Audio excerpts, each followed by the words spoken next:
بسم اللہ الرحمن الرحیم۔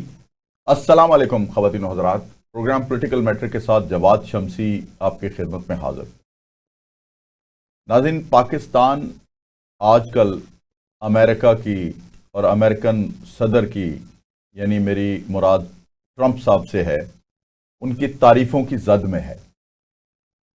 ہم اکثر امریکہ کو یا امریکن پریزیڈنٹ کو پاکستان پہ تنقید کرتے دیکھا، دہشت گردی کنٹرول کرنے کے لیے ڈائریکشن دیتے دیکھا، لیکن ہم نے اپنی ہوش میں امریکہ کو پاکستان کی اتنی تعریفیں اس کے پل باندھتے ہوئے کبھی نہیں دیکھا۔ آپ دیکھیں، ٹرمپ کوئی بھی موقع جانے نہیں دیتے۔ غازہ امن بورڈ کے حوالے سے ایک میٹنگ میں جب سیکرٹری اسٹیٹ اسپیچ کر رہے تھے، انہوں نے بھی بہت تعریفیں کی، لیکن جب ٹرمپ نے خطاب کیا تو ساتھ ہی شہباز شریف پر جب نظر پڑی تو انہوں نے شہباز شریف کی تعریف کی۔ صرف شہباز شریف کی نہیں، 3 دفعہ ہمارے فیلڈ مارشل کو انہوں نے گریٹ فیلڈ مارشل کہا۔ یہ اپنی جگہ پہ موجود تعریفیں زبانی جمع خرچ ہم دیکھ رہے ہیں۔ کیا اس کا عملی طور پہ ایک پاکستان کی معیشت پہ کوئی اثر پڑے گا؟ فائدہ حاصل ہوگا؟ کیا مورل سپورٹ کے ساتھ پاکستان کو دنیا میں کوئی عزت پذیرائی مل رہی ہے؟ ہم نے ویسے یہ سنا تھا کہ اگر کوئی شخص آپ کو محفل میں عزت دیتا ہے تو یقیناً اکیلے میں وہ جو مرضی بات کرے وہ اپنی جگہ پہ موجود ہے، لیکن اگر محفل میں عزت دیتا ہے تو یقیناً آپ سمجھیں کہ اس کی نظروں میں آپ کی اہمیت ہے اور واقعتاً آپ کا وقار اور برقرار رہتا ہے یا رکھنے کی کوشش وہ کرتا ہے۔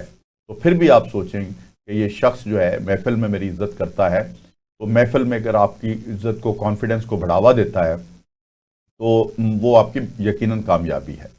اچھا، یہ کامیابی پاکستان کی تعریف اور ٹرمپ جو بات کرتے ہیں اس سے یہ کیا ثابت کرنا چاہتے ہیں، آج اس پہ بھی میں بات کروں گا، اور ساتھ ساتھ چند موضوعات جو ہیں ہماری جو داخلہ امور پہ سیاست ہے اس میں ہم عمران خان صاحب کی صحت کے حوالے سے، ان کی پارٹی پالیسی کے حوالے سے، اور پھر جو حکومت کا حصہ ہیں 2 لوگ، فیصل وارڈا صاحب جو کہ سینٹ کے ممبر ہیں وہ، اور رانا ثناء اللہ صاحب، ان کے درمیان ایک نوک جھونک ہوئی ہے کسی ڈیل کے حوالے سے لے کے، اس کے اوپر بھی بات کریں گے۔ میرے ساتھ ان تمام موضوعات پہ بات کرنے کے لیے موجود ہیں میرے پہلے مہمان ہیں جناب پروفیسر مشکور احمد صدیقی صاحب، ماہر سیاسیات ہیں، ویلکم کرتے ہیں جی پروگرام میں۔ ان کے ساتھ تشریف رکھتے ہیں جناب ڈاکٹر ارسلان فاروق صاحب، تجزیہ کار ہیں، اینکر پرسن ہیں، ویلکم کرتے ہیں پروگرام میں جناب، بہت شکریہ آپ تشریف لائے۔ آغاز ہم کرتے ہیں پروفیسر صاحب سے۔ پروفیسر صاحب ذرا بتائیے، ہم اگر ٹرمپ کی شخصیت کے حوالے سے دیکھیں تو ایک فوٹیج، تازہ فوٹیج جو ہے حالیہ، وہ پہلے بھی بہت ساری فوٹیجز ہیں شہباز شریف کے حوالے سے، جس طرح گرم جوشی وہ دکھاتے ہیں، شہباز شریف ان کے ساتھ بات کر رہے ہیں اور بات کے دوران ٹرمپ نے ان کو گلے لگا لیا ہے، یعنی ان کے ساتھ حق کیا ہے۔ تو یہ کیا چل رہا ہے؟ کیا یہ ہنی مون پیریڈ سدا کے لیے ہے یا بس مخصوص وقت کے لیے ہے، یا امریکہ کی جو عادت ہے کہ صرف جو ان کے مقصد ہیں وہ حاصل کرنے کے بعد وہ بھول جاتے ہیں، یا ٹرمپ کچھ اور کرنا چاہ رہا ہے؟ جی، اعوذ باللہ من الشیطان الرجیم، بسم اللہ الرحمن الرحیم۔ جی، یہ جو آپ نے فرمایا ہے شہباز شریف صاحب ہمارے وزیر اعظم کے بارے میں اور ٹرمپ صاحب کے رویے کے بارے میں، تو یہ آج کل کافی گفتگو کا موضوع بنا ہوا ہے، اور اس میں کیا حقیقتیں ہیں یہ، اس پہ کافی ساری باتیں ہو چکی ہیں اور ہو رہی ہیں۔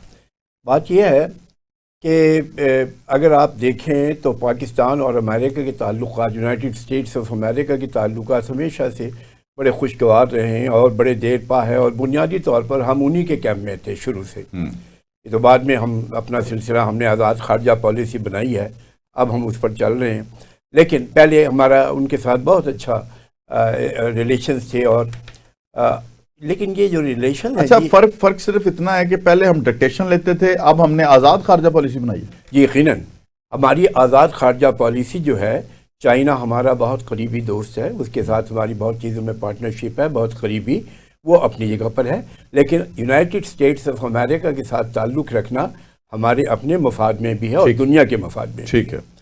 بات یہ ہے جی کہ جو آپریشن سندور ہوا ہندوستان نے کیا پاکستان کے خلاف، اور پاکستان نے جس طریقے سے اس کا جواب دیا، اس کو ان کا آپریشن شمشان گھاٹ بنایا، اور جس طریقے سے ان کو پاکستان نے مقابلہ اور دفاع کر کے ان کو شکست فاش ایک قسم کی دی ہے، اس سے امریکن جو ایڈمنسٹریشن ہے اس کی اسٹیبلشمنٹ کی آنکھیں کھلی ہیں، اور انہوں نے یہ آپ نے خود دیکھا کہ انہوں نے یہ جنگ خود بند کروائی، اور انڈیا کی ریکویسٹ پر یہ جنگ جو ہے نا، ممکنہ جنگ جو ہے نا، وہ انہوں نے بند کرائی۔ تو یہ ایک موقع ایسا تھا کہ جب ٹرمپ نے پاکستان کی اسٹیبلشمنٹ سے تعلق بنایا تو اس کو پاکستان نے بہت اپنے کارڈز کو بہت اچھا استعمال کیا، بالکل ٹھیک، اور وہ الفاظ اور وہ جو طریقہ تھا ان کے دل میں گھر کر گیا ٹرمپ کے، اور ٹرمپ کا اپنا سٹائل بہت شاندار ہے، اور وہ بہت شاندار طریقے سے لوگوں کو اپنا بھی لیتے ہیں اور دھکا بھی دیتے ہیں۔ اچھا جی، تو یہ تو پھر ناقابل اعتبار سا ہوا۔ نہیں، ناقابل اعتبار اپنی جگہ پر ہے، لیکن وہ امریکن پریزیڈنٹ ہے اور وہ بہت سمجھدار ہے، ہم جو مرضی ان کے بارے میں کہتے رہیں، ان کی پالیسیز بہت اپنے کنٹری کے لیے بہت شاندار ہیں۔ اور یہ جو آپ نے بات فرمائی ہے، جی دیکھیں، اس میں دونوں ملکوں کا فائدہ ہے۔ جب وہ کسی کا نام لیتے ہیں، عزت کرتے ہیں، ان سے گلے ملتے ہیں، حق کرتے ہیں وغیرہ، گفتگو اچھی کرتے ہیں، ہمارے فیلڈ مارشل کی تعریف کرتے ہیں، تو یقیناً یہ دنیا میں ہمارے لیے ایک باعث عزت ہے۔ اچھا، ایک آپ نے نوٹس کیا کہ ایک زمانہ تھا، بھٹو جب امریکہ کے دورے پہ گئے یا اس سے پہلے ایوب خان جب گئے، ہم نے دیکھا کہ پاکستان کا جو کوئی بھی سربراہ جاتا تھا اس کو بڑی رسپیکٹ اور آنر دی جاتی تھی۔ ایک زمانہ آیا کہ ہمیں صرف اسٹیٹ سیکٹری یا کوئی اس لیول کا بندہ بس ہمارے ساتھ بات چیت کرتا تھا، لیکن آج وہ چیزیں مجھے دوبارہ ہماری نوجوان نسل کو وہ نظر آ رہی ہیں کہ جی وزیر اعظم گفتگو کر رہا ہے ہمارا، ایک جگہ پہ وزیر اعظم کو ایکسپیکٹ ہی نہیں کر رہا، پیچھے کھڑا ہے کہ مجھے ڈائس دیا جائے گا پینٹاگون والا، تو اس پہ بلا کے وزیر اعظم کو کھڑا کر دیا جاتا ہے ایڈریس کرنے کے لیے، اور پھر ان ایکسپیکٹڈلی وزیر اعظم اپنی ذہانت کے ساتھ وہاں گفتگو کرتے ہیں اور وہ بھی اپریسیشن لیتے ہیں اس کی۔ اب جب کہ ہم نے دیکھا کہ وہ شریفوں کی تعریف کرتے کرتے وہ فیلڈ مارشل کے اوپر آئے، جو ہی وہ شہباز شریف ان سے ہینڈ شیک کرنے آئے تو انہوں نے ان کو گلے لگا لیا۔ یہ منظر پوری دنیا دیکھ رہی ہے۔ دوسری طرف مودی جو ہے وہ فرانس کے ساتھ ایک معاہدے میں الجھا ہوا ہے اور کر لیا ہے معاہدہ، اگر آپ کے نوٹس میں ہو تو، دفاعی معاہدہ، اور اس نے ایکسیپٹ بھی کر لیا ہے کہ جی ہمیں شکست فاش ہوئی ہے اور رافیل گرے ہیں، اور پھر قوم کے سامنے اس نے یہ رکھا ہے کہ وہ رافیل جو گرے ہیں اس کے نقصان اب ہم نہیں اٹھائیں گے، وہ فرانس خود اٹھائے گا۔ تو یہ مجھے بتائیں کیا قصہ ہے، میں پھر ڈاکٹر صاحب کی طرف چلوں۔ یہ عرضی ہے، آپ نے بھٹو صاحب کا ذکر فرمایا اور پریزیڈنٹ ایوب صاحب کا ذکر فرمایا، یقیناً ان کی بہت رسپیکٹ تھی۔ جو ہمارے ایوب خان صاحب تھے ان کا بہت بڑا استقبال ہوا، اور ہمارے بہت سارے معاشی پروگرام ان کے ساتھ چلے، اور جو ہمارے ڈیم بنے اور پھر جو انڈسٹری لگی وہ اس میں امریکہ کا کافی ہاتھ ہے، کولمبو پلان کے تحت بہت سارے کام ہوئے۔ اسی طریقے سے بھٹو صاحب کے بڑے پرسنل تعلقات تھے وہاں پر، آپ کینیڈی فیملی سے ان کے ذاتی مراسم تھے، اور نکسن سے ان کے ذاتی مراسم تھے بھٹو صاحب کے، اور اس کے علاوہ جو اور دوسرے پریزیڈنٹ تھے اور وزرائے خارجہ تھے جو امریکہ کی، وہ بھٹو صاحب کی قدر کرتے تھے، عزت کرتے تھے، ان کے فہم و فراست کی عزت کرتے تھے۔ یہ اور بات ہے کہ بعض معاملات میں ان کے آپس میں اختلافات ہوئے، دوسرے معاملات کا ہے۔ باقی رہا جہاں تک تعلق ہے جی یہ عزت کا اور آبرو کا کہ وہ ایک دوسرے کی عزت کر رہے ہیں ٹرمپ اور پاکستان، تو اس میں بہت ساری سیاست بھی انوالو ہے۔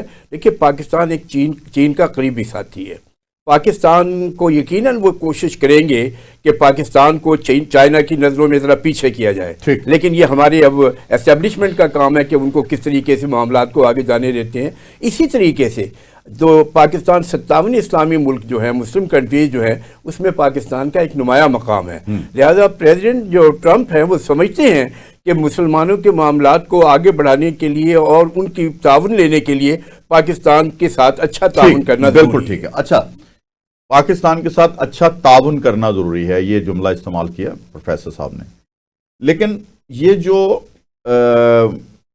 ہم چونکہ روزے میں بھی ہیں تو میں یہ لفظ استعمال نہیں کرنا چاہتا تھا، لیکن یہ برا نہیں ہے کہ یہ جو جفیاں پپیاں ہیں یہ کتنے عرصے تک چلیں گی؟ اور یہ اپنا اس کے اثرات کیا کوئی مثبت پاکستان کے معیشت پہ بھی ہوں گے، یا پاکستانی قوم کا کانفیڈنس اور یہاں پہ غربت ختم ہوگی؟ اور مجھے بتائیں کہ یہ کیا ہے، حاصل وصول کیا ہے؟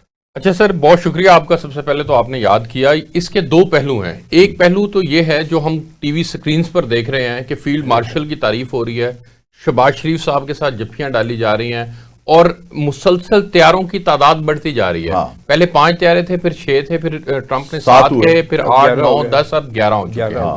پہلے 2 کروڑ لوگوں کی زندگیاں بچائی تھی، پھر اس کے بعد تعداد بڑھتی چلی گئی، اب وہ 25 کروڑ لوگوں تک تعداد جو ہے وہ جا چکی ہے کہ آپ نے جو ہے وہ 25 ملین لوگوں کی زندگیاں جو ہیں وہ بچائی ہیں۔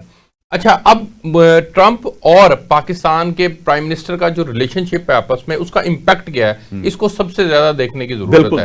پاکستان کے اوپر اس کا امپیکٹ کوئی نہیں ہے۔ بدقسمتی سے میں یہ قوم کو مایوس نہیں کر رہا، لیکن حقائق بتانے لگا ہوں کہ ہمارے پاس اس وقت فورن انویسٹمنٹ نہیں آ رہی۔ اس دور کے اندر سب سے کم فورن انویسٹمنٹ ہے۔ SIFC ہم نے بنائی، اس کا کوئی امپیکٹ کریٹ نہیں ہو پا رہا۔ ہم نے اس کے ذریعے سے کوئی لوگوں کو گریب نہیں کیا۔ ایون سعودی عرب کو ہم نے پاکستان کے اندر انویسٹمنٹ کے لیے تیار کرنا تھا، ہم نے UAE کو تیار کرنا تھا، ہم نے قطر کو تیار کرنا تھا۔ یہ ہمارے دوست ممالک تک اس وقت SIFC کے تحت جو ہے پاکستان میں فورن انویسٹمنٹ نہیں کر سکے۔ اچھا، اس کے بعد پاکستان میں غربت بڑھتی چلی جا رہی ہے۔ آج کی آپ تازہ ترین رپورٹ اٹھا کے دیکھیں تو آپ کو پتہ چلے گا کہ اعداد و شمار کے اعتبار سے غربت میں مزید اضافہ ہو گیا ہے، بے روزگاری بڑھتی چلی جا رہی ہے۔ پاکستان کے اندر لوگ انڈسٹری کو بند کر کے باہر یا شفٹ کر رہے ہیں، یا پھر کاسٹ اتنی زیادہ ہو چکی ہے الیکٹریسٹی کاسٹ کی وجہ سے کہ وہ کمپیٹیبل نہیں ہے، وہ دنیا کی مارکیٹس کے ساتھ کمپیٹ نہیں کر پا رہی ہے۔ تو یہ پاکستان کے مسائل ہیں۔ ان مسائل کے اندر رہتے ہوئے ٹرمپ کا پاکستان کے ساتھ تعریف کرنا، اس کا امپیکٹ کیا ہے؟ تو میں سمجھتا ہوں کہ 0 امپیکٹ ہے۔ ہاں، امپیکٹ تب آتا جب ٹرمپ یہ کہتے ہیں کہ یہ میرے دوست ہیں اور میں نے ان کے ساتھ دوستی کو آگے اس انداز سے بڑھانا ہے کہ اب میں نے ان کے ساتھ ڈیفنس ایگریمنٹ بھی کرنا ہے، میں نے پاکستان کے اندر فورن انویسٹمنٹ کرنی ہے، پاکستان کے اندر میں نے بہت بڑی تعداد کے اندر بڑے پروجیکٹ شروع کرنے ہیں، کوئی بڑی اپنی کمپنیوں کو وہ کہتے کہ جائیں وہ پاکستان کے اندر جا کے انویسٹمنٹ کریں، تو پھر ہم سمجھتے کہ اس دوستی کو جو ہے وہ اس تناظر میں دیکھ سکتے ہیں ہم کہ پاکستان کے لیے فائدہ مند ہو سکتی ہے۔ اب اس کا دوسرا پہلو ہے سر، دوسرا پہلو یہ ہے جو بڑا امپورٹنٹ پہلو ہے کہ انڈیا کے ساتھ اس ساری محبت کا انڈیا کے اوپر کیا اثر پیدا ہو رہا ہے۔ کیا ٹرمپ جو بار بار تعریفیں کیے جا رہے ہیں اور جو بار بار وہ کہہ رہے ہیں کہ جی جہاز گر گئے اور میں نے اتنی زندگیوں کو بچا لیا، تو اس کا پاکستان کے تناظر میں انڈیا کے اوپر کیا امپیکٹ ہے؟ تو انڈیا پہ میں سمجھتا ہوں کہ وہ ٹیرف نیچے لے آئے ہیں۔ آپ نے دیکھ لیا ہوگا ان کا نیا ایگریمنٹ ہو چکا ہے، انہوں نے مدر آف آل ڈیلز کی ہے یورپ کے ساتھ، انڈیا نے کی ہے، اور انڈیا کی اس ڈیل کے نتیجے میں انڈیا ایک پہلے ہی چوتھی بڑی اکانومی تھا دنیا کے اعتبار سے، تو اب وہ مزید مضبوط ہو کر آگے آئے گا، اور اس کا جو انحصار تھا امریکہ کے اوپر وہ ختم ہوگا۔ اس کے بعد ان کے رشیا کے ساتھ بیلنسڈ تعلقات ہیں، ان کی رافیل کی ڈیل چل رہی ہے فرانس کے ساتھ، وہ ہو چکی ہے، لیکن وہ جو آپ نے جس ویڈیو کا حوالہ دیا وہ AI جنریٹڈ ویڈیو ہے، اس کے اندر انہوں نے ایکسپٹ نہیں کیا۔ اچھا، اب میں آپ کو یہاں پر بتاؤں کہ ان کا جو معاملہ ہے صرف ٹرمپ کو لے کر وہ اس وقت خاموش ہیں، لیکن وہ باقی ممالک کے ساتھ جو ہے وہ اپنی ڈیلز کر رہے ہیں۔ ہم نے کیا کیا ہے؟ ہم اس وقت تک چائنا کے ساتھ اپنا امریکہ کی دوستی میں اتنا آگے بڑھ چکے ہیں، مزید سر اس کے اوپر روشنی ڈالیں گے کہ ہم امریکہ کے ساتھ تعلقات میں اتنا آگے بڑھ چکے ہیں کہ ہم چائنا کے ساتھ بیلنس کریٹ نہیں کر پا رہے اس وقت۔ مجھے بتائیں کہ اس وقت ہم نے سی پیک کے پروجیکٹس کو آگے کتنا کر دیا ہے۔ عمران خان صاحب کے دور میں سی پیک پروجیکٹ رکا تھا، اس کے اوپر جو ہم نے اس کی رفتار تھی اس کو بہت زیادہ آگے بڑھانا تھا، لیکن بدقسمتی سے وہ جو انہوں نے ہم سے اور موجودہ حکومت سے جو انہوں نے یہ ان کی امیدیں وابستہ تھی کہ شاید یہ تعلقات جو ہیں بہتری کی طرف جانے کے بعد سی پیک آگے بڑھے گا، لیکن وہ بھی آگے نہ بڑھ سکا۔ صاحب ایک تو چلیں یہ دونوں پہلو بتائے ڈاکٹر صاحب نے، لیکن ایک پہلو یہ بھی ہے کہ ایک شخصیت جو وزیر اعظم تھی اس وقت کی، وہ اس کو موقع ملا ٹرمپ سے ملاقات کا، پھر انہوں نے سپیچ کی، ایک جلسہ عام سے امریکہ میں خطاب کیا، اور سوائے زرداری کی نشست، بندوق کی شست اور AC اتروانے کے انہوں نے وہاں پہ کوئی نعرہ نہیں لگایا۔ میں آ رہا ہوں، جیلیں بدلنے کی بات کی، تو پاکستان میں آ کے انہوں نے کہا جی مجھے ایسا لگ رہا ہے میں ورلڈ کپ جیت کے آیا ہوں، اور آتے ہی وہ کشمیر والا معاملہ ہو گیا جو آپ کو بھی پتہ ہے کشمیر کے ساتھ کیا ہوا اس وقت۔ آج ہم یہ دیکھ رہے ہیں کہ کم از کم پاکستان کے ساتھ اس طرح کا واقعہ کوئی نہیں ہو رہا اور پاکستان کی گلی باتی بڑی پذیرائی ہو رہی ہے باہر. اور اس کے اب مجھے یہ بتائیں کہ جو ڈاکٹر صاحب نے گفتگو کی ہے, کیا واقعی اتنا بھیانک معاملہ ہے جو امریکہ صرف باتوں کی حد تک ہمارے ساتھ کر رہا ہے, ہم نیچے جا رہے ہیں اور انڈیا دوبارہ پھر آگے آ رہا ہے؟ دیکھیے یہ عرض یہ ہے کہ ہم نے کسی سے بیگ تو نہیں کرنا. یہ تو ہمارا کام ہے کہ ہمارے اداروں کا کام ہے, ہماری فارن پالیسی کا کام ہے, ہمارے ڈیسک جو بیٹھے ہوئے ہیں ان کا کام ہے, ہماری اسٹیبلشمنٹ کا کام ہے کہ اپنے تھنک ٹینک کا کام ہے کہ اپنے ملک کے لیے کوئی راستے نکالیں. امریکہ کا کوئی کام نہیں ہے کہ وہ پاکستان کو کہے کہ یہ راستہ نکالیں, یہ راستہ نکالیں. ان کا کوئی کام نہیں, ان کے اپنے انٹرسٹ ہیں. بالکل یہ انٹرسٹ ہمارے ہیں, ہمارے جو ایکسپرٹس ہیں یہ ان کے ہیں, ہماری جو گورنمنٹ ہے یہ اس کا فرض ہے, اور ہمارے جو دانشور ہیں ان کا کام ہے کہ وہ راستہ دکھائیں اور وہ گورنمنٹ کو یہ بتائیں کہ اس طریقے سے آپ نے چلنا ہے. تو یہ امریکہ نہیں بتائے گا آپ کو, کوئی نہیں کہے گا کہ آپ یہ والے کام کریں. شاید کسی وقت بہت فرینکنیس ہو تو وہ کہہ دیں, ان کو اپنے انٹرسٹ عزیز ہیں. یہ ہمارا کام ہے کہ اگر دنیا میں ہم امریکہ ہماری پذیرائی کر رہا ہے الفاظ سے بھی, چلیے یہ بہت بڑی بات ہے کہ الفاظ آج کل کون کسی کے لیے استعمال کرتا ہے. امریکن تو اتنے سخت ہوتے ہیں کہ وہ اپنے لیے اپنے لوگوں کے لیے اچھے الفاظ نہیں کہتے. البتہ جو ہمارے انگلش پیپل ہیں, جو انگلینڈ وغیرہ کے لوگ ہیں, دے آر ویری کٹیس, وہ کرتے ہیں ایسی باتیں. لیکن امریکن نہیں کرتے. American they are very straightforward, وہ اپنے کام سے کام رکھتے ہیں. لیکن میں کہتا ہوں کہ یہ پھر بھی بہت بڑی بات ہے. اور کوئی چائنا کا جہاں تک تعلق محترم نے فرمایا ڈاکٹر صاحب نے, وہ عرض یہ ہے کہ ہمارا تو چائنا کے بغیر گزارا ہی نہیں ہے. امریکہ کی یہ جو پالیسی ہے ہمیں بونس کے طور پر ہم لے رہے ہیں. چائنا ہمارا مرنے جینے کا ساتھی ہے, اس کے بغیر ہم نہیں چل سکتے. اسی اس میں رہتے ہوئے آپ کو امریکہ کے ساتھ جو ہے نا وہ دوستی آزاد خارجہ پالیسی کی حیثیت سے کرنی ہے, لیکن چائنا کے ساتھ اپنے مراسم کو مزید بڑھانا ہے. بالکل. اور اسی طریقے سے دنیا میں جہاں ہمیں فائدہ پاکستان کا اور پاکستان کے عوام کا ہے تو وہ ہمیں خود دیکھنا ہے. اور دوسری ایک بات انہوں نے اور فرمائی ڈاکٹر صاحب نے کہ مہنگائی کا معاملہ ہے اور دوسرے کوئی مطلب ہے کہ ترقی کا معاملہ ہے, رستہ ہم پیچھے جا رہے ہیں وغیرہ وغیرہ. یہ چیزیں ہیں, لیکن اس میں کسی ملک کا کوئی قصور نہیں ہے. یہ ہماری اپنی گورنمنٹ کا کام ہے, ہمارے اپنے ایکسپرٹس کا کام ہے, ہمارے اپنے جو کرپٹ لوگ ہیں ان کو سیدھا کرنے کی ضرورت ہے, اپنے گورنمنٹ کے راستہ بنانے کی ضرورت ہے, رول آف لا پہ چلنے کی ضرورت ہے, ایک ڈسپلن میں رہنے کی ضرورت ہے. دیکھیے دنیا کے جو مہذب ممالک ہیں جنہوں نے ترقی کی ہے ان کی مثالیں آپ کے سامنے ہیں. اگر آپ ان کی مثالوں کو سامنے رکھ کے نہیں چل سکتے تو پھر اس میں کسی کا قصور نہیں ہے, اس میں ہمارا اپنا قصور ہے. اپنی کمزوریوں کو ہم نے خود ختم کرنا, اپنے انٹرسٹ ہم نے خود دیکھنے ہیں. ہم نے یہ بھی تو دیکھنا ہے نا کہ ایک وقت ہوتا ہے کہ زرداری صاحب آتے ہیں, چائنا جناب آپ کو سی پیک اور دیگر معاملہ ان کے ساتھ ایک اپنا معاہدے ہوتے ہیں, اور پھر نون لیگ کی گورنمنٹ آتی ہے, وہ اس کو آگے بڑھاتی, تیزی کے ساتھ سی پیک آگے بڑھتا ہے, تو پھر اس سے گورنمنٹ کے خلاف سازشیں شروع ہوتی ہیں. ہم دیکھتے ہیں کہ باجوہ فیض گٹھ جوڑ جو تھا, انہوں نے ایک ایسی شخصیت کو لا کے مسلط کیا کہ جس نے سی پیک بھی روک دیا. مجھے نہیں پتا کہ ایک دیکھیں اسٹیبلشمنٹ کی اپنی ایک معاملات ہوتے ہیں. پروفیشنلی اگر بات کروں, اگر دیکھا جائے تو ہماری فوج نے ثابت کیا کہ پروفیشنلزم میں اس جیسی فوج کوئی نہیں ہے, اور ہم داد دینے پہ ابھی یعنی لیڈرشپ چینج ہوتے ہی داد دینے کے لیے مجبور ہیں. دشمن بھی مجبور ہے, دوست بھی مجبور ہے, ایون امریکہ بھی داد دینے کے لیے مجبور ہے. وہ ہماری مجبوری ہے داد دینا, اگر نہیں دیں گے تو کچھ نہیں بگڑے گا. تو مجھے بتائیں کہ وہ جو 3.5 سال کی گورنمنٹ تھی ایک, اس نے سی پیک کو کتنا نقصان پہنچایا, اس سے پاکستان پیچھے گیا اور کتنا پیچھے گیا, اور اس کا کیا نقصان اٹھانا پڑا ہمیں ابھی تک. شمسی صاحب, وہ ایک گورنمنٹ جو تھی اس نے سی پیک کے اوپر جو کام کی رفتار کو روکا تھا, ظاہر ہے اس کا امپیکٹ تو آیا, اور چائنا آپ سے ناراض ہوا, اور چائنا کی اوورال جو انویسٹمنٹ پلان تھی وہ 30 سے 50 ارب ڈالر کے قریب تھی سی پیک کو لے کر کے, لیکن بدقسمتی سے وہ بات آگے نہ بڑھ سکی. لیکن موجودہ گورنمنٹ کی بھی کچھ ذمہ داریاں ہیں. سب سے پہلے تو انہیں اپنی فارن پالیسی کے اندر کسی بھی ملک کو بیلنس کریٹ کرنے کی ضرورت ہوتی ہے. اس وقت دیکھیں سپر پاورز ہیں نا, امریکہ ایک سپر پاور موجود ہے اور چائنا ایک ایمرجنگ سپر پاور ہے. تو ایمرجنگ سپر پاور کے ساتھ ہم یہ دعویٰ کرتے ہیں کہ ہمارے ان کے ساتھ تعلقات ہمالیہ سے بلند ہیں, شہد سے میٹھے ہیں, سمندر سے گہرے ہیں, تو ہم ان کو پھر کس طرح سے راضی رکھیں کہ ہم امریکہ کے ساتھ بھی اپنے تعلقات کو بہتر رکھ سکیں اور چائنا کی جو ڈیمانڈز ہیں ان کو بھی پورا کر سکیں. تو جو چائنا کا انٹرسٹ ہے اس کو سیکیور کرنے کی سب سے زیادہ اور سب سے پہلی ضرورت پاکستان کی ہونی چاہیے. اگر پاکستان یہاں پر ان کو تحفظ دیتا ہے, ان کے پروجیکٹس کو سیکیور کرتا ہے, ان کے لوگوں کو کی زندگیوں کو میک شور کرتا ہے کہ سیکیورٹی ان کو پراپر ملے اور تعلقات جو ہیں وہ بہتری کی طرف جائیں گے, تو یقیناً اس کا ایک امپیکٹ آئے گا. دیکھیں میں آپ کو ایک بات بتاتا ہوں, جو غزہ امن بورڈ کی ہم بات کر رہے ہیں اور اس کے امپیکٹ کی بات کر رہے ہیں, اس میں ایک پہلو اس کے اوپر بھی شمسی صاحب آپ کو غور کرنے کی ضرورت ہے کہ جو غزہ امن بورڈ ہے وہ بنا کس پرپس کے لیے ہے.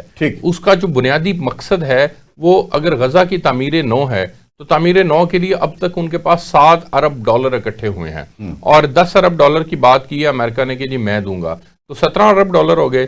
اور یہ جو $7 ارب آئے ہیں اس میں سے بھی زیادہ تر آپ کے اپنے جو مسلم ممالک ہیں انہوں نے دیے ہیں, جس میں سعودی عرب ہے, یو اے ای ہے, قطر ہے. اس پہ بات کرتے ہیں. میں چاہ رہا ہوں کہ ایک بریک لے لی جائے. اچھا, تو بریک کے بعد ناظرین جب میں واپس آؤں گا تو ڈاکٹر ارسلان فاروق اسی طرح اپنی گفتگو جاری رکھیں گے.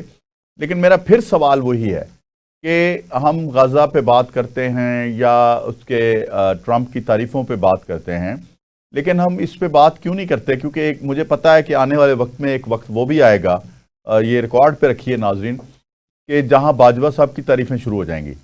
اور مجھے پتا ہے کہ شاید میں ہی کر رہا ہوں, کیونکہ جو ملک کو تباہی کی طرف لے کے جا رہا تھا شخص, اسی کے خلاف جو اسمبلی میں جو تحریک عدم اعتماد لائی گئی وہ باجوہ صاحب کے تعاون کے بغیر آ ہی نہیں سکتی تھی. اور میں سمجھتا ہوں کہ باجوہ صاحب نے پھر بھی, اگر دیکھا جائے, بے شک نون والے کچھ ناراض بھی ہوں گے اس میری بات سے, انہوں نے اپنی جو غلطیاں کی تھیں اس کا احاطہ کرنے کی اینڈ پہ کوشش کی. اب اس کے پیچھے کیا راز ہے یہ اپنا آنے والے وقت میں خود ہی پردے کھلتے چلے جائیں گے. باقی بات بریک کے بعد. ویلکم بیک ناظرین. میرے مہمان گرامی موجود, ڈاکٹر صاحب بات کر رہے تھے. جی ڈاکٹر صاحب. میں آپ سے یہ بات کر رہا تھا کہ غزہ امن بورڈ جو قائم کیا گیا اس کا بنیادی طور پر مقصد ہے کہ غزہ کی تعمیر نو کرنی ہے. انہوں نے $7 ارب اب تک اکٹھے ہو چکے ہیں اور $10 ارب امریکہ دے گا. اور غزہ امن بورڈ کے جو 2 ممالک ہیں اس میں سرپرست اعلیٰ ڈونلڈ ٹرمپ خود ہیں, امریکہ اس کو بنانے والا ہے, اور اس کے اندر اسرائیل بھی شامل ہے. یہ وہی 2 ممالک تھے جنہوں نے غزہ کو مکمل طور پر تباہ کیا ہے اور پھر اب اس کی تعمیر نو کی بات کر رہے ہیں. تو مجھے یہ بتائیے گا سر کہ کیا آپ کو لگتا ہے کہ 1 لاکھ سے زائد لوگوں کو شہید کرنے کے بعد اور لاکھوں لوگوں کو بے گھر کرنے کے بعد اور سارے کا سارا غزہ انفراسٹرکچر سارا تباہ کرنے کے بعد, وہاں کی اکانومی کو ڈسٹرب کرنے کے بعد, وہاں پر لوگوں کی زندگیوں کو تباہ کرنے کے بعد, وہاں کا بزنس تباہ کرنے کے بعد, وہاں لوگوں کو بھیک مانگنے کے اوپر مجبور کرنے والے ممالک جو ہیں وہ غزہ کی تعمیر نو کر سکیں گے؟ میں یہاں پہ ایک سوال ہے کہ کم از کم جو شہادتیں ہوئی ہیں جن کا آپ نے تذکرہ کیا ہے, جو لیڈران شہید ہوئے ہیں, مجھے جو اس سارے غزہ امن بورڈ پیس بورڈ کے بعد تھوڑی سی کچھ سمجھ آ رہی, اس کا جواب دیجئے کہ کم از کم گریٹر اسرائیل کا جو خواب تھا نا اس کو بہت بری زخ پہنچی ہے, اس کے خلاف سٹے ہو گیا ہے, سٹیٹس کو ہو گیا ہے. یہ کچھ ایسا آپ کو لگتا ہے؟ دیکھیں سر, اس وقت جو سب سے امپورٹنٹ بات ہے نا وہ یہ ہے کہ امریکہ اس وقت ایران کے اوپر حملہ کرنے جا رہا ہے, اور ایران پر حملہ کرنے کا بنیادی مقصد کیا ہے کہ کسی طرح ایران کو نیوکلیر صلاحیتیں جو وہ حاصل کرنا چاہتا ہے اسے روکا جا سکے. اور ابھی بھی 90% چانسز موجود ہیں کہ ایران کے اوپر امریکہ حملہ کر دے گا. کیوں؟ کیونکہ ان کے تمام انہوں نے ویل ایکوپڈ, آپ کو پتا ہے کہ وہ پہلے سے موجود ہے. دنیا کا سب سے بڑا ڈیفنس بجٹ امریکہ کا ہے اور 900 سے زائد چھاونیاں اس کی پوری دنیا کے اندر موجود ہیں امریکہ کی. تو امریکہ اس وقت کیوں ایران پر حملہ کرنا چاہتا ہے؟ وہ اس لیے کرنا چاہتا ہے تاکہ اس کی ان صلاحیتوں کو ختم کر دے. اگر ان کی نیوکلیر پاور حاصل کرنے کی صلاحیتوں کو امریکہ نے ختم کر دیا اسرائیل کے ساتھ مل کر, تو پھر اسرائیل کا جو گریٹر اسرائیل کا خواب ہے وہ آگے بڑھے گا, وہ آگے بڑھے گا. اور یہ دیکھیں انہوں نے جتنا یہ ریزسٹ کر سکتے تھے, حماس جتنا ریزسٹ کر سکتی تھی انہوں نے کیا. امریکہ اور اسرائیل دونوں مل کے حماس کو ایلیمینیٹ نہیں کر سکے، ان کے وہاں کے میکانزم کو نہیں توڑ سکے، لوگوں کے دلوں سے حماس کی محبت کو نہیں ختم کر سکے، یہ ایک ریئلٹی ہے۔ اور آج بھی دیکھیں، ایک 4 مہینے کا پروسیس بیچ میں آیا تھا جس میں انہوں نے کہا تھا کہ صرف ہم اس لیے ڈیڈ لاک کا شکار ہے معاملہ اور ہم یہاں پر غزہ کے اندر امن قائم کر دیتے ہیں، ہم حملے روک دیتے ہیں کہ یہ جو فوڈ سپلائی کی چین ہے یہ حماس کے ہاتھ میں ہے، اس کا انتظام اس سے واپس لیا جائے۔ صرف ایک نقطے کے اوپر ڈیڈ لاک تھا کہ یار ہم وہاں سے فوڈ کی مد میں کنٹینر بھیجتے ہیں، آگے کوئی انتظامی ڈھانچہ موجود نہیں ہے سوائے حماس کے کہ ان کے رضاکار ہیں جو اس کو فوڈ کو سپلائی کرتے ہیں۔ تو اس کے اوپر ایک ڈیڈ لاک موجود تھا کہ یار ہم نے کس کو ختم کیا ہے، پھر ہم نے کس کو مارا ہے۔ اسرائیل اس بات کو سوچنے پہ مجبور تھا۔ تو میں یہ سمجھتا ہوں کہ اسرائیل اور امریکہ مل کر حماس کو تو ختم نہیں کر سکے۔ ہاں، اب والنٹیرلی حماس نے کہہ دیا ہے کہ ہم غزہ کے امن کے لیے اگر ہمیں یہ کہا جاتا ہے کہ ہم ڈس آرم ہو جائیں تو ہم ہو جاتے ہیں، کوئی بات نہیں، آپ ہم سے اسلحہ لے لیں، لیکن لوگوں کے دلوں سے حماس کی محبت کو ختم نہ کر سکے۔ ایک بات۔ دوسری بات یہ ہے کہ جو گریٹر اسرائیل کا خواب تھا، امریکہ اور اسرائیل کی تو یہ سب سے بڑی خواہش ہے نا کہ سب سے پہلے حماس جو ان کے ڈور سٹیپ پہ بیٹھے ہوئے ہیں، ان لوگوں کو ختم کیا جائے، ان کی عسکری پاور کو ختم کر دیا جائے تاکہ یہ جو تھریٹ ہے یہ ختم ہو جائے، اسرائیل کے لیے جو تھریٹ ہے وہ ختم ہو جائے۔ تو میں سمجھتا ہوں کہ چونکہ وہ تھریٹ ختم نہیں ہو سکا، آپ ان کو ڈس آرم بھی کر دیں تب بھی وہ تھریٹ ختم نہیں ہوگا، آپ ایران کے اوپر حملہ کر دیں، ان کی نیوکلیر صلاحیتوں کو ختم کر دیں، تو پھر اس کے بعد ہم یہ سوچ سکتے ہیں کہ پھر ایران کا حال عراق جیسا ہوگا۔ ایران کا حال عراق جیسا ہوگا۔ عراق آپ کو پتہ ہے کہ یہ کہا جاتا تھا کہ جی عراق کے پاس تو ایسے ہتھیار موجود ہیں، جو کیمیائی ہتھیار موجود ہیں جو بعد میں غلط ثابت ہوا، جو بعد میں جب وہ غلط ثابت ہوا انہوں نے صدام حسین کی حکومت کو ختم کر دیا۔ تو میں یہ سمجھتا ہوں کہ آج یہ تھریٹ موجود ہے کہ جی ان کے پاس نیوکلیر صلاحیت موجود ہے، تبھی یہ گریٹر اسرائیل کا خواب آگے نہیں بڑھ پا رہا۔ ڈاکٹر صاحب کی ایک بات سے تھوڑی سی نا اسمیل آئی ہے، بڑی اہم بات ہے کہ کہیں یہ تو نہیں کہ جو منافقانہ رویہ ہم یہود و نصارہ کا سمجھتے ہیں، جس کا قرآن میں بھی بار بار تذکرہ آیا ہے، ہمیں بار بار باور کروایا گیا ہے، کہیں ایسا تو نہیں یہ جو تعریف و توصیف ہو رہی ہے صرف اور صرف ان کو پیچھے رکھ کے ایران کی تباہی کے لیے ہو رہی ہے کہ کہیں مداخلت نہ کرے پاکستان، کیونکہ ایران کی تباہی کسی صورت بھی پاکستان کے مفاد میں نہیں ہے؟ کیا خیال ہے؟ جی بالکل ٹھیک فرما رہے ہیں آپ، اور پاکستان کی اسٹیبلشمنٹ کو اور پاکستان کی گورنمنٹ کو اور پاکستان کی اپوزیشن کو اور پاکستان کے عوام کو یہ پتہ ہے کہ ہمارے جو ہمسائے ہیں ان میں ایران ایک بہت اہم ملک ہے، اور کبھی بھی پاکستان جو ہے ایران کے متعلق کبھی منفی ان کا تاثر نہیں رہا اور رہے گا بھی نہیں، کیونکہ یہ بہت ضروری ہے کہ ایران کو کمزور کرنے کا مقصد ہمیں خود اپنے آپ کو کمزور کرنا ہے۔ یہ بات کبھی ممکن نہیں ہے کہ پاکستان جو ہے کہ کوئی ایسے ہاتھ باندھ کے دیکھتا رہے، کبھی نہیں دیکھے گا، اور پاکستان بلکہ ایک وہ رول پلے کرے گا کہ اگر کبھی کوئی ایسا موقع آئے کہ کسی اسلامک کنٹری اور اسپیشلی ایران پر اگر کبھی کوئی ایسا وقت آتا ہے تو وہ ایک اچھا میڈیٹر کا رول پلے کرنے کے لیے ہمیشہ جو کہ ہم نے دیکھا کہ جب اسرائیل ایران جنگ ہوئی تو اس میں پاکستان نے رول پلے کیا، یہی رول پاکستان کرے گا۔ اور دیکھیں جو انٹرسٹ جو ہیں جی وہ سب کے اپنے اپنے ہیں، اسرائیل اور امریکہ کا انٹرسٹ اپنی جگہ پر موجود ہے، مسلم کنٹریز کا، پاکستان کا اور یونائٹڈ نیشنز کا اپنا جگہ پر ان کا موجود ہے۔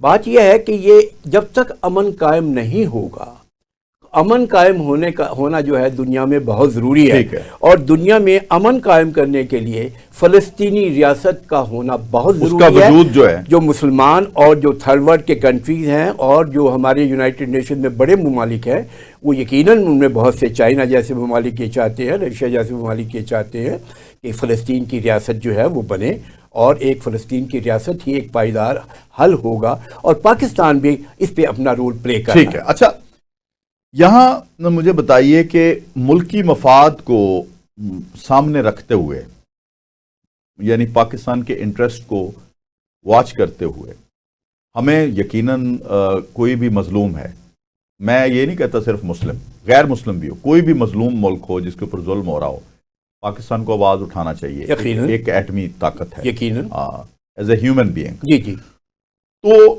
ایسا کیوں ہے کہ ہم یہ دیکھ رہے ہیں اس وقت کہ ایک ہماری شخصیت، مجھے اس ذاتی طور پہ ان سے کوئی اختلاف نہیں ہے، نظریاتی اختلاف ہو سکتا ہے، یا ان کو بھی ظاہر ہے ہم نے انہی چینلز پہ بیٹھ کے ان کو پروموٹ بھی کیا، ان کے لوگوں کو سنا بھی۔ میری مراد بانی پی ٹی آئی سے ہے جی۔ پچھلے دنوں ان کی آنکھ کا مسئلہ ہوا ہے، پھر وہ اچھا جو وہ بات کرتے ہیں وہ غلط نکلتی ہے جی 85% انہوں نے کہا۔ میں بیک گراؤنڈ میں جانا چاہوں گا کہ انہوں نے آج تک جتنی باتیں کی ان کی نفی ہوئی۔ اگر امریکہ پاکستان تعلقات کی بات کی تو رزلٹ بالکل نفی آئی۔ انہوں نے کہا 90 دن میں کرپشن ختم کروں گا، نہ ہوئی۔ انہوں نے جو بھی کہا وہ بالکل اس کے اپوزٹ تھا۔ ابھی بھی دیکھیں توہین بھی اپنی کروا لیتے ہیں، یعنی آنکھ 85% چلی گئی جی، تو پتہ یہ چلا ہے کہ وہ 95% ٹھیک ہے آنکھ۔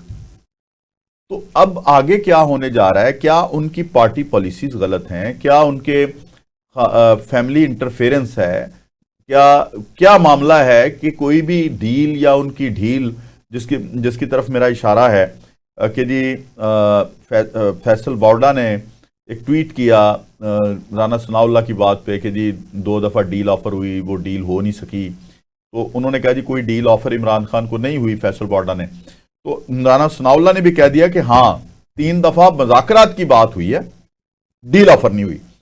تو یہ کس طرف ہم جا رہے ہیں؟ ہمیں کم از کم اپنی داخلہ معاملات کو بھی ٹھیک کرنا ہوگا۔ جی اٹ از ویری انفارچونیٹ جی، 3.5 پونے 4 سال عمران خان صاحب کی حکومت آئی، ان کو اس دوران میں ان کے پاس بڑا اچھا موقع تھا کہ وہ اپنے عوام کی خدمت کرتے، وہ اپنی خارجہ پالیسیوں کو بہتر بناتے، اپنے آپ کو پروف کرتے، ان کے پاس بہترین موقع تھا۔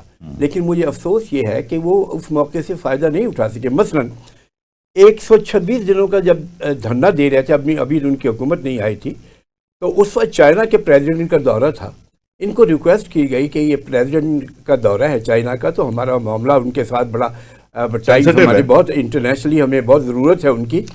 انہوں نے اپنے دورے اپنے آپ کو سائٹ پہ نہیں کیا، اور انہوں نے ان کا دورہ وہاں نہیں بنا، اور وہ دورہ کیے بغیر واپس چلے گئے۔